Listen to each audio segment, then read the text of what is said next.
मैं हमेशा सबकी मदद करता हूँ, या ये कहूँ कि लोग हमेशा मेरा फायदा उठाते हैं। पहली बात तो आप अहंकार के बैठे हो, मैं सबकी मदद करता हूँ। तुम में है क्या जो तुम मदद कर सकते हो? क्या है तुम में मदद कर सकते हो?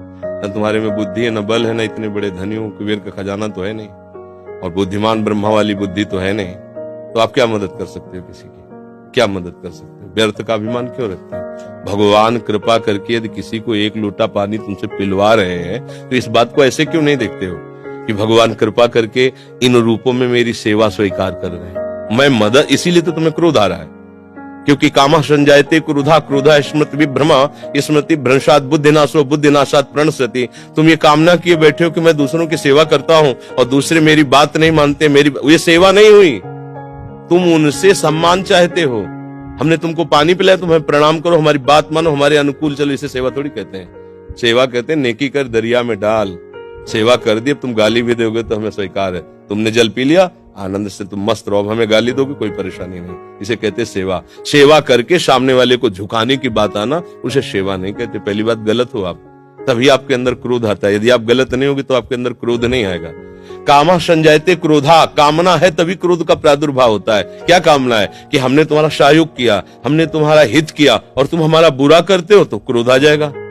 अगर तुम हित कर रहे हो तो तुम्हारा बुरा कौन कर सकता है त्रिभुवन में? किसी की ताकत नहीं। हमारा कर्म ही बुरा हमारे सामने आता है। जैसे हम अभी वर्तमान में वो पाप नहीं किए जिसमें हमारे ऊपर ब्लेम लगाया गया है। इस समय तुम बिल्कुल निर्दोष हो, लेकिन वो दोष जो तुमने गुप्त रूप से किया तुम्हें बख्शेगा नहीं। तुम लाख जगह रो, लाख जगह तुम प्रार्थना करो, वो तुम्हें दंड दे के रहेगा। कर्म बड़ा बलवान होता है। तो पहली बात तो ये छोड़ो कि आप किसी का हित करते हो। बात ये सोचो कि भगवान कृपा करके हमसे हित करा रहे हैं, और किसका? वही इन रूपों में आ रहे हैं। आप उनको मनुष्य समझकर, अपने को बड़ा समझकर, फिर दोष हो जाएगा। शास्त्र की बात मानो। भगवान कह रहे हैं मैत्रः करुण एव च, लेकिन निर्ममो निरहंकारा। सबसे मित्रवत व्यवहार करो, ममता न करो, सबको सुख प्रदान करो, लेकिन अहंकार न करो। ये अहंकार ही तो क्रोध रूप में परिणित हो रहा है भैया।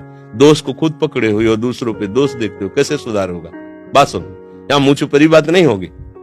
तस्मात् शास्त्रम प्रमाणम ते कार्याकार्यो व्यवस्थित हो। सही बात सुनने के लिए भी छाती में बल चाहिए। बोलने की तो बात जाने दो, सही बात सुनने के लिए हमारे अंदर बल चाहिए। अगर तुम इस बात को सुन ले, समझ गए, तो तुम गृहस्थ में रहते हुए भी महाशक्तिशाली बन सकते हो। पर आज हम क्या है कि शक्ति खुद अपनी खो रहे हैं, इसीलिए क्रोधित हो रहे हैं। कमजोर क्रोधित होता है, बलवान क्षमावान होता है।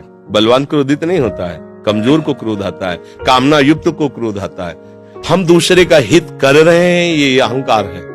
हम एक यंत्र हैं, भगवान यंत्री हैं, वो जैसा हमसे करवा रहे वैसा हो रहा है। हमें ये भावना रखनी है, हम करने लायक हैं। एक श्वास भी नहीं ले सकते इस तरह में, ऐसे भी नहीं कर सकते।